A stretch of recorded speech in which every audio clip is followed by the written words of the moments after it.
အားလုံးပဲမင်္ဂလာပါဝေဆန်းဆန်းပညာဒါန class ကနေပြီးတော့ပြန်လဲကြိုဆိုလိုက်ပါတယ်ဆန်းဆန်းဒီနေ့သင်ပေးသွားမယ့်သင်ခန်းစာက5 level အခန်း2ပေါ့နော်သင်ခန်းစာကိုသင်ပေးသွားမှာဖြစ်ပါတယ်အရင်ဦးဆုံးလေ့ကျင့်ခန်းမစခင်မှာ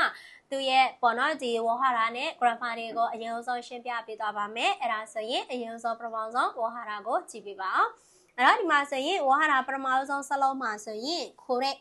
ဆိုတာကဒီဟာဆိုတဲ့အဓိပ္ပာယ်ကိုပြောတာသူကကြတော့ပြောတဲ့သူရဲ့အနားမှာပေါ့နော်အခုဒီအခန်းနဲ့သင်မဲ့သင်ခန်းစာကကြတော့ပြောမှန်းဆိုရင်ဒီတက်မဲ့ပစ္စည်းတွေကိုညွှန်ပြတဲ့အရာနဲ့ပတ်သက်ပြီးတော့ပြောပြသွားမှာဖြစ်ပါတယ်အဲ့တော့အခုဒီမှာဆိုရင်ခိုးတဲ့ဆိုတာကဒီဟာဆိုတာကပြောတဲ့သူရဲ့အနားမှာရှိတဲ့ပစ္စည်းကိုညွှန်ပြခြင်းတဲ့အခါမျိုးတွေမှာဆိုရင်ခိုးတဲ့ဆိုပြီးတော့သုံးတယ်နောက်တစ်ခုကကြတော့ဆိုတဲ့စရာကကြတော့နားထောင်တဲ့သူရဲ့အနားမှာရှိတဲ့ပစ္စည်းကိုညွှန်ပြတဲ့အခါမှာသုံးတယ်ပြောတဲ့သူရဲ့နည်းနည်းလေးမလက်မကန့်နေရာမှာရှိတဲ့အရာမျိုးဆိုရင်ဆိုတဲ့နဲ့သုံးပေးပါမယ်နောက်တစ်ခုကကြတော့ဘာရှိမလဲဆိုရင်အားတဲ့စရာကကြတော့ဟိုဟာဆိုတာကပြောတဲ့သူရောနားထောင်တဲ့သူရောရဲ့နှစ်ယောက်စလုံးရဲ့အဝေးဆုံးမှာရှိနေတယ်ဆိုရင်တော့အဲ့ဒါကအားတဲ့ဖြစ်သွားပါမယ်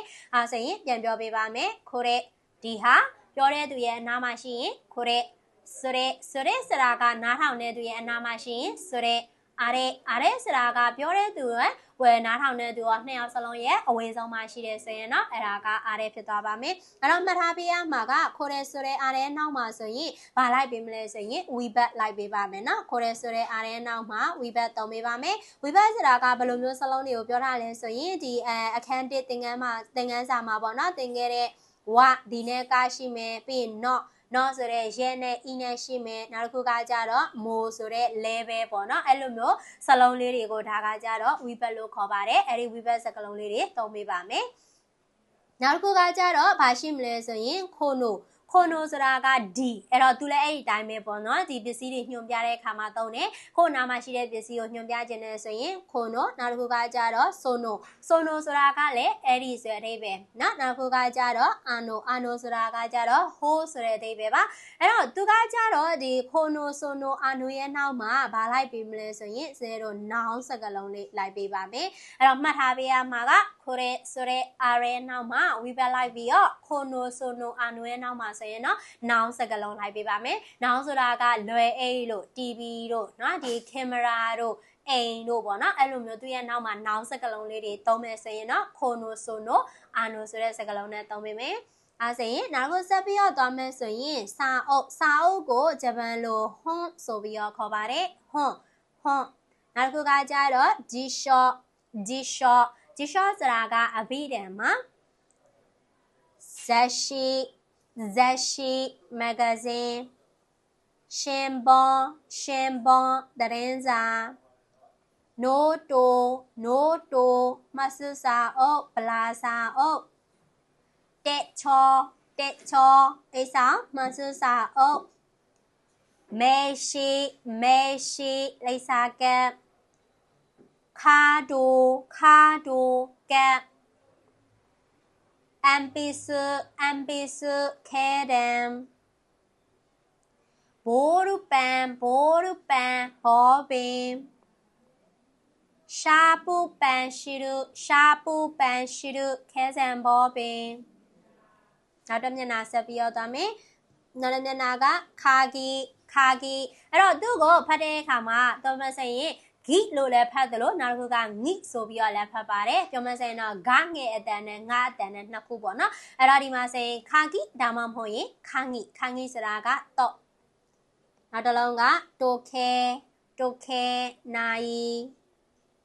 ခါစာတီ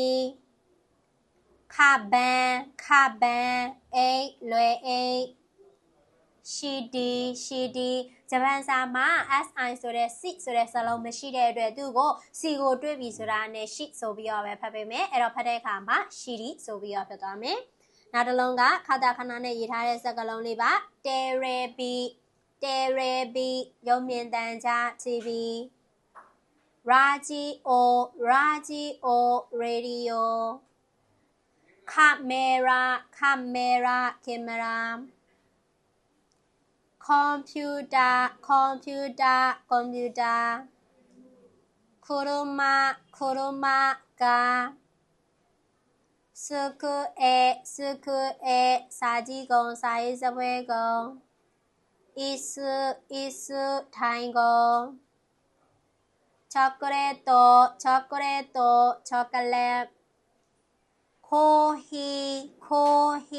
coffee တတိယမြောက်စာမျက်နှာကိုဆက်ပြီးတော့သွားမယ်အဲ့တော့တတိယမြောက်စာမျက်နှာမှာဆိုရင်တော့ omiyage ဆိုတာကအပြန်လက်ဆောင်အမှတ်တရလက်ဆောင်နောက်တစ်လုံးက eigo လို့လည်းဖတ်သလို eigo လို့လည်းဖတ်ပါတယ်အင်္ဂလိပ်စာ nihongo ဒါမှမဟုတ်ရင် nihongo ပြီးနောက်တစ်ခုကကြတော့ go စာဘာသာစကားပေါ့နော်အဲ့ဒီနေရာမှာဒီအရှိလေးမှာဆိုရင်ကိုဘယ်ဘာသာစကားပြောချင်လဲဥမာမြန်မာဘာသာစကားကိုပြောချင်တယ်ဆိုရင်မြန်မာကထိုင်းဘာသာစကားဆိုရင်ထိုင်းက American ဘာသာစကားဆိုရင် America ကဆိုပြီးတော့ပြောမယ်အဲ့တော့ရှေ့ကနိုင်ငံထည့်ပြီးတော့နောက်က God လေးပေါင်းပေးပါမယ်နောက်တစ်ခုကကြတော့နန်းဆိုတာကဘာဘယ်ဟာဆိုတဲ့အဓိပ္ပာယ်ပါเนาะအဲ့တော့တမတ်ပစ္စည်းတွေကိုမေးတဲ့အခါမှာဘာနဲ့မေးပေးလဲဆိုရင်နန်းနဲ့မေးပေးမယ်အဲ့တော့အခန်း1မှာတော့ကကြတော့တက်ရှိတွေကိုမေးတဲ့အခါမှာပေါ့နော်ဘာနဲ့မေးပေးလဲဆိုရင်အခန်း1မှာတော့ကကြတော့ဒါရင်းနဲ့မေးတယ်အခုဟာကကြတော့တမတ်ပစ္စည်းတွေကိုမေးဘာနဲ့မေးလဲဆိုရင်နန်းနဲ့မေးပါမယ်အဲ့တော့နန်းဆိုတာကဘာဘယ်ဟာဆိုတဲ့အဓိပ္ပာယ်ပါနောက်တစ်ခုကဆိုဆိုတာကအဲ့ဒီလိုဆိုတဲ့အဓိပ္ပာယ်เนาะဆိုအဲ့ဆိုရင်နောက်တစ်ခုက ratio C မှာပါမဲ့စကားလုံးလေးတွေပေါ့နော်အနိုဆိုတာကဟိုလေးဆိုတဲ့အဓိပ္ပာယ်ပေါ့နော်တရားရောက်ကိုလှမ်းခေါ်တဲ့အခါမျိုးတွေမှာသုံးတယ်ဥပမာတစ်ခုခုမေးစရာရှိလို့လှမ်းခေါ်တဲ့အခါမျိုးမှာဆိုရင်တစ်ဖက်လူကိုအားနာတဲ့ပုံစံမျိုးနဲ့ပေါ့နော်ဟိုလေးဆိုတဲ့အဓိပ္ပာယ်ပေါ့နော်သူကကြတော့အောက်ကဆိုတာကကြတော့သူကကြတော့ဒီကိုတခုခုမထင်မှတ်ထားတဲ့အရာတခုကိုကြားလိုက်ရတဲ့အခါမျိုးတွေမှာဆိုရင်အသင်းတဲ့အနေနဲ့သုံးတဲ့စကားလုံးပေါ့နော်ဆိုတဲ့အဓိပ္ပာယ်နော်ပြောမယ်ဆိုရင်မြန်မာလိုဆိုရင်ဟင်းဆိုတဲ့အဓိပ္ပာယ်ပေါ့နောက်တစ်ခုကကြတော့ဒိုးဆိုတာကပစ္စည်းတစ်ခုခုကိုလက်ခံယူစီလိုတဲ့အခါမျိုးတွေမှာအသုံးပြုတယ်ဥမာသူများကိုပေါ့နော်ဥမာကိုကလက်ဆောင်ဝယ်လာတယ်သူများကိုပေးမယ်ဆိုရင်ဒိုးဆိုပြီးတော့သုံးတယ်ယူပါလက်ခံပါဆိုတဲ့အဓိပ္ပာယ်မျိုးပါနော်ဒိုးဆိုအဲ့ဆိုရင်နောက်ဆုံးပိတ်ဝါဟာရကကြတော့どうもありがとうございますどうもありがとうございますどうもありがとうございますဆိုတာကကျေးဇူးတင်ပါတယ်ဆိုတဲ့အဓိပ္ပာယ်ကိုပြောတာပါ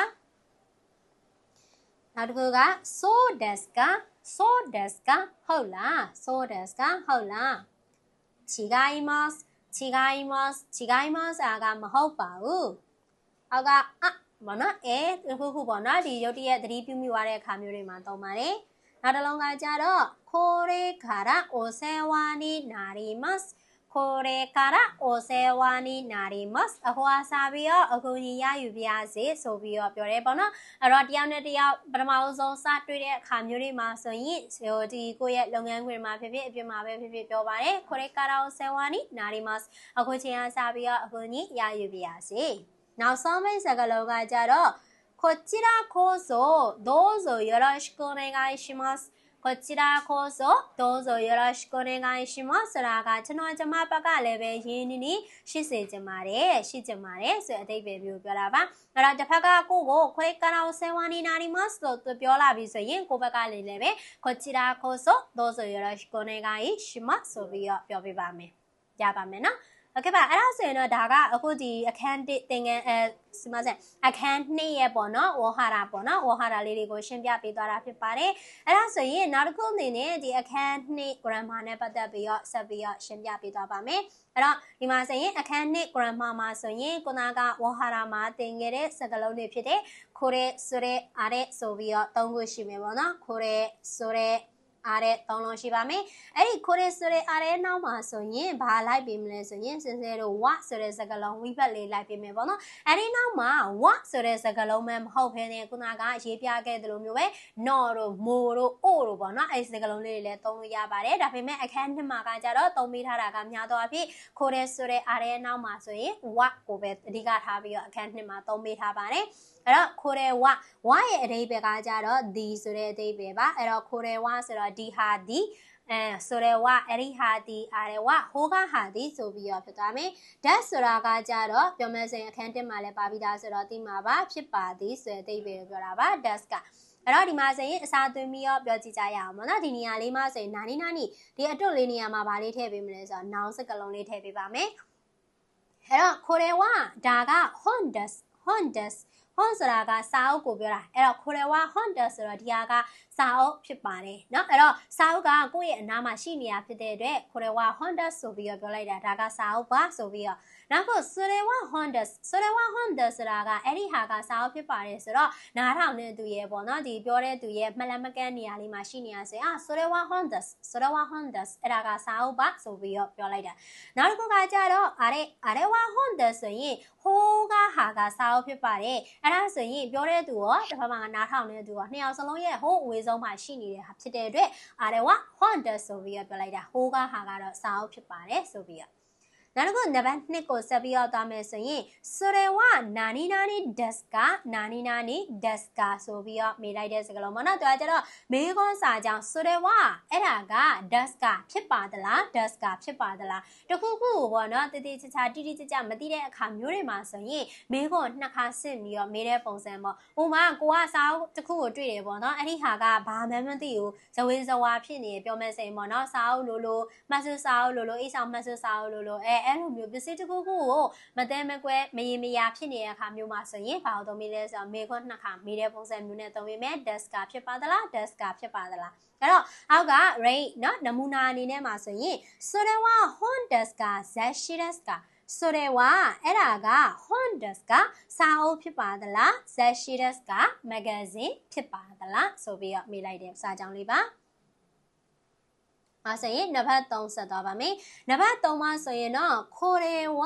နာနီနာနီ not နာနီနာနီ does ပေါ့နော်သူကကြတော့နိုင်ရောဆဲဆူမဲလို့ခေါ်တဲ့အကြောင်းအရာကိုရှင်းပြမှာအကြောင်းအရာရှင်းပြတယ်ဆိုတာကဘယ်လိုမျိုးဟာကိုပြောချင်တာလဲဆိုရင်စနေတို့စာအုပ်တော့ရှိမယ်ဆိုရင်စာအုပ်ကလုံးဝအလွတ်ကြီးမဟုတ်ဘူးပေါ့နော်ပြောမယ်ဆိုရင်ဂျပန်စာလေးလာနေတဲ့စာအုပ်ဟိုကတယောက်ကမေးမယ်မင်းအဲ့ဒါဘာစာအုပ်လဲဆိုပြီးတော့မေးလိုက်တယ်အဲ့တော့ဆိုတော့nano hondas ကnano hondas ကအဲ့ဒါက nano hondas ကဆိုဘာစာအုပ်လဲဘာစာလဲဆိုရင်ကိုကအဲ့ဒီစာအုပ်ရဲ့ဘာဖြစ်မှလဲအကြောင်းအရာရှင်းပြပေးရမယ်စာအုပ်တော့စာအုပ်ပဲဘာစာအုပ်လဲဆိုတဲ့ဟာကိုရှင်းပြမှာဖြစ်တဲ့အတွက်အဲ့ဒီခါကျတော့ဒီမှာဆိုရင်ရေးပေးထားတဲ့အတိုင်းပဲこれは日本語の本ですこれは日本語の本ですဒါကတော့ဂျပန်စာအုပ်ဖြစ်ပါတယ်ဆိုပြီးတော့ရှင်းပြပေးမယ်ပေါ့နော်ဟိုမှာနောက်တစ်ခုပြောမယ်ဆိုရင်တော့ရှင်းပုံသတင်းစာဆိုရင်လည်းအဲ့ဒါကဘာသတင်းစာလဲそれは何の新聞ですかအဲ့ဒါဘာသတင်းစာလဲလို့မေးတဲ့အခါမှာဟိုမှာအင်္ဂလိပ်သတင်းစာလို့ပြောချင်တဲ့အခါမှာ英語の新聞です英語の新聞ですအင်္ဂလိပ်သတင်းစာဖြစ်ပါတယ်ဆိုပြီးတော့ပြောပေးမယ်ရပါမယ်နော်အဲ့လိုမျိုးပြောတဲ့အခါမှာဆိုရင်နံပါတ်3 grammar pattern အတိုင်းသုံးပေးလို့ရပါတယ်ဆိုရင်နံပါတ်4ကိုဆက်ပြီးတော့သွားပါမယ်အဲ့တော့နံပါတ်4မှာဆိုရင်တော့စနေတို့ပေါ့နော်ပထမဆုံးဒီမှာဆိုရင်ခိုရဲဝဟိတိုသူကကြတော့လူပေါ့နော်ပြောမယ်ဆိုရင် short you လို့ခေါ်တဲ့ပိုင်ဆိုင်မှုကိုဖော်ပြတဲ့စကားလုံးလေးနဲ့သုံးပေးမယ်ခိုရဲဝဒါကတော့ဟိတိုနော်အဲ့ဒီသူရဲ့နာနီနာနီ does ဖြစ်ပါတယ်အဲ့တော့ဒါကတော့ဘသူရဲ့ဘာဖြစ်ပါတယ်ပေါ့နော်အဲ့လိုမျိုးပြောတဲ့အခါမျိုးတွေမှာဆိုရင်နံပါတ်4စာကြောင်းပုံစံနဲ့သုံးပေးမယ်အဲ့တော့ rate နမူနာအနေနဲ့ဆိုရင်ခိုရဲဝဒါကမီရာဆန်เนาะပြောမယ်ဆိုရင်တော့လူပေါ့နော်မီရာဆန်ရဲ့ honda ဆိုတော့စာအုပ်ဖြစ်ပါတယ်မီရာဆန်ရဲ့စာအုပ်ဖြစ်ပါတယ်ဥပမာဘောပင်ဆိုရင်ဘောပင်ကကြတော့ဘိုးရုပန်အဲ့တော့ဒါကကျွန်တော်ရဲ့ဘောပင်ဖြစ်ပါတယ်ဆိုရင်ခိုရဲဝ私のボールペンですဒါကကျွန်တော်ရဲ့ဘောပင်ဖြစ်ပါတယ်နောက်ခုကကြတော့မဂ္ဂဇင်းဆိုရင်ဇက်ရှိအဲ့တော့ပြောမယ်ဆိုရင်ဒါကလှလှရဲ့မဂ္ဂဇင်းဖြစ်ပါတယ်ဆိုရင်ခိုရဲဝလှလှဆန်のဇက်ရှိですအဲ့လိုမျိုးလေးသုံးပေးပါမယ်ပေါ့နော်ပိုင်ဆိုင်မှုကိုဖော်ပြတဲ့စာကြောင်းမျိုးဆိုရင်ခိုရဲဝနာနီの99 ですပေါ့နော်ဘသူရဲ့ဟာဖြစ်ပါတယ်ဆိုပြီးတော့ပြောပါမယ်ဆိုရင်နောက်ဆုံးမိတ် grammar pattern လေးကကြတော့ခိုရဲဝခိုနိုပေါ့နော်ဒီအဲ့တော့သူ့ရဲ့နောက်ကဘာလေးလိုက်ပေးမလဲဆိုတော့ noun လေးလိုက်ပေးပါမယ်အဲ့တော့ခိုနိုနာနီဝဟီတို not does ဒါကလူရဲ့ဟာဖြစ်ပါတယ်အဲ့တော့ပြောချင်တာခိုနိုသူ့ရဲ့နောက်က noun လိုက်မှာဖြစ်တဲ့အတွက် hon လေးထည့်လိုက်တယ်ခိုနိုဟွန်ဝဒီစာအုပ်ကဝါတာရှိနိုဒတ်ကျွန်တော်ရဲ့ဟာဖြစ်ပါတယ်လို့ပြောတာနော်ဒီမှာဆိုရင်ရဲ့ဟာဆိုပြီးတော့ဖြစ်သွားမယ်ကျွန်တော်ရဲ့ဟာဖြစ်ပါတယ်ဟိုမှာဒီကွန်ပျူတာကမီရာဆန်ရဲ့ဟာဖြစ်ပါတယ်လို့ပြောချင်တဲ့အခါမှာခိုနိုကွန်ပျူတာဝမီရာဆန် not does အဲ့လိုမျိုးလေးသုံးပေးရပေါ့နော်အဲ့လိုမှမဟုတ်တော့ဆိုရင်ခိုရဲဝမီရာဆန် not computer does ဒါက မိသားစုရဲ့ကွန်ပျူတာဖြစ်ပါတယ်ကြိုက်တဲ့ပုံစံမျိုးသုံးလို့ရတယ်အဓိကကိုကဘာသာစကားတစ်ခုသင်ယူနေတာဖြစ်တဲ့အတွက် grammar pattern ကြပေါ့နော်အတိအကျကြီးသုံးပေးရမယ်လို့မဟုတ်ဘူးနော်အဲ့တော့တရားနဲ့တရားမြန်မာစကားပြောတဲ့အခါမှာဆိုရင်လည်းမတူသလိုမျိုးပဲဒီဟာဆိုရင်လည်းဒါနှစ်ဖက်ပြောမဲ့ဆိုရင်တော့ပေါ့နော်ဒီနှစ်ဖက်လေးပုံစံအတိုင်းသုံးလို့ရတယ်လို့နှစ်ဖက်5ပုံစံအတိုင်းလည်းသုံးလို့ရပါတယ်အပေါ်ကကြတော့နှစ်ဖက်လေးကကြတော့နောင်စကလုံးပေါ့နော်ကြတော့အနောက်မှာထားလိုက်ပြီးတော့နှစ်ဖက်5ကကြတော့ခုနိုဆိုနိုအာနိုနဲ့သုံးတဲ့ပုံစံမျိုးလေးသူရဲ့နောက်ကနောင်သုံးပေးတဲ့ပုံစံမျိုးလေးသုံးပေးသွားတာပေါ့နော်ပြောမယ်ဆိုရင်တော့အဲ့တော့ဒီမှာဆိုရင်မှတ်ထားပေးရမှာကအခန်းနှစ်သင်ခန်းစာမှာဆိုရင် grammar pattern 5ကြောင်းရှိရဆိုတာလေးတော့မှတ်ထားပေးစေချင်ပါတယ်နော်ဟုတ်ကဲ့ပါအဲ့ဒါဆိုရင်တော့စစဒီနေ့အတွက်သင်ခန်းစာကတော့ဒီအခန်းနှစ်ဝေါ်ဟာရာနဲ့ grammar ပဲရှင်းလိုက်ပါမယ်နောက်ရက်မှာကျန်ရှိနေတဲ့ဒီအခန်းနှစ်သင်ခန်းစာကိုဆက်ပြီးတော့သင်ပေးသွားမှာမို့လို့အားပေးကြည့်ရှုပေးပါအောင်ရှင်အားလုံးကိုကျေးဇူးများတင်ပါတယ်